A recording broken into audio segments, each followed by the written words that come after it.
Some of my patients buy some of the top 5 net carb keto snacks, and one of them spiked their CGM harder than a slice of bread. So today, we're putting labels on trial. Net carbs versus total carbs. Winner takes all. You clicked the right video. I'm going to show you exactly when to use net carbs, when they backfire, and a simple 7 to 14 day plan to make the scale and the tape measure finally agree. Stick around to the end because I'll give you a 5-second rule that lets you decide net versus total on any label. Plus the sneakiest keto sweetener that stalls fat loss for a lot of people. And if you're new here, hi, I'm Dr. Tony Hampton, board certified in family and obesity medicine. I keep this simple, true science, and doable in real life. And yes, steak will always be king. But this is for those people I see who are more in the keto lane. And of course, I want to shout out to my carnivore family. And do me a favor and drop in the comments if you're low carb, keto, carnivore, or even plant-based. Here's the scoreboard.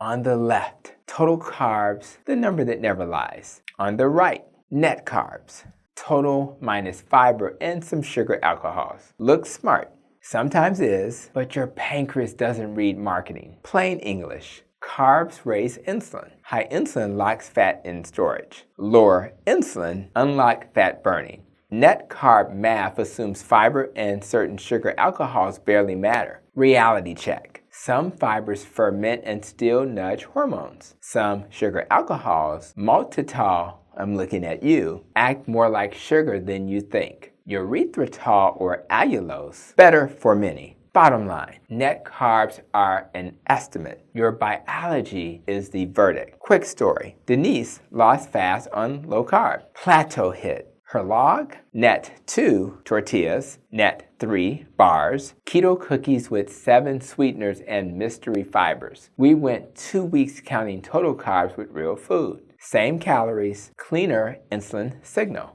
Her waist was down an inch. Hunger gone. Energy up. That's the power of clarity. All right, challenge time. You versus your label. 5 moves. Short, sharp, winnable. Move 1. Pick your lane for 14 days. Aggressive fat loss, 20 to 30 grams total carbs per day. Gentle start, 30 to 50 grams total carbs per day. Total means no subtraction games, just the total carbohydrate number on the label. Move 2. Eat foods that don't confuse your hormones. Base your meals on eggs, beef, lamb, poultry, fish, and like bulk of fats, butter, olive, coconut, avocado. If you include plants, make them low glycemic and simple. Leafy greens, cucumbers, a few berries. Dairy allowed if you tolerate it. Measured heavy cream or hard cheese. Hydrate and salt because low carb shifts electrolytes. A pinch of salt can save your day. Move 3.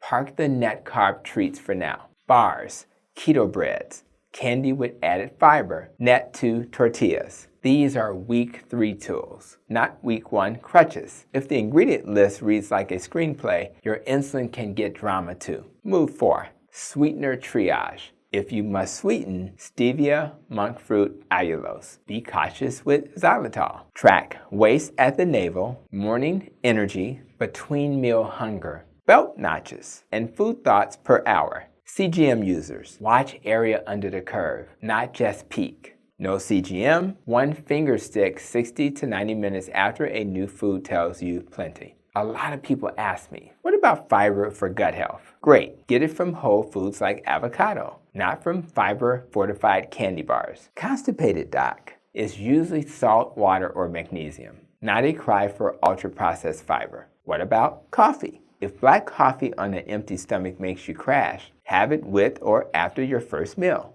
0 sugar creamers often poke insulin more than you expect. Try 1 tablespoon heavy cream if you tolerate dairy, or go black and bold. If work, some may say, I work nights. Anchor carbs to your biological morning, whenever you wake. The rule doesn't change. Control total carbs, keep protein high, use fat for satiety. Overnight snacks, make them protein fat-based. Dining out, simple rules win. Protein is the star. Carbs are the cameo. Double meat, lettuce wrap, olive oil and vinegar, sauces on the side. Ask what's a la carte. Chefs respect clear requests. So here's your N of 1 experiment to end the debate for your biology. Week 1. Run the 20 to 50 grams total carbs plan, clean foods only. Week 2. Add back one net carb item you actually want, like a low-carb tortilla or a bar without maltitol. Keep everything else the same. Success looks like morning energy steady or up.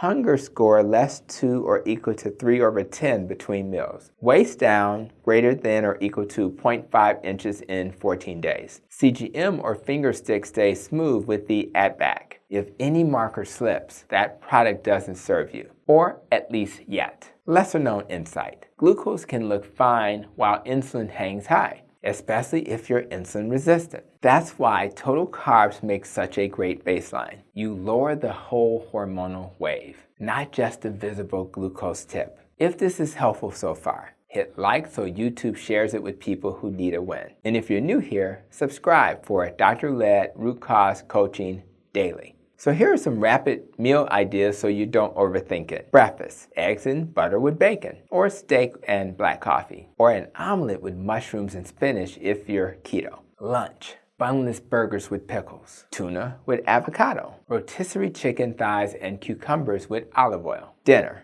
ribeye with asparagus, salmon with a pat of butter and lemon, lamb chops with a small side salad. If you truly need a snack, hard-boiled eggs, clean beef sticks, a few macadamians. Guard your evenings. Stop eating 3 to 4 hours before bed. Your sleep and fat loss will thank you. Quick recap. Total carbs are the cleanest lever for lowering insulin. Net carbs are a tool. Use with caution and test one at a time. Measure waste, energy, and hunger, not just weight. Let me close with this. Change happens in a moment. The moment you decide your standards are higher than your habits. Raise your standard today. Clear carbs, clean foods, consistent tracking. That's it. Your identity drives your outcome. You're not a dieter trying to avoid carbs. You're a metabolically strong human who chooses foods that respect your hormones. Energy flows where attention goes. So put your attention on the one lever that moves everything, insulin exposure. For the next 14 days, make one powerful decision daily. Total carbs first, then test a net carb food like a scientist. Small hinges swing big doors. This is your hinge. Tell me in the comments, which net carb foods are you testing or retiring for the next 2 weeks? And if this video served you, share it with someone who's been betrayed by net carbs. I appreciate you coming to my channel, and I'll see you in the next one.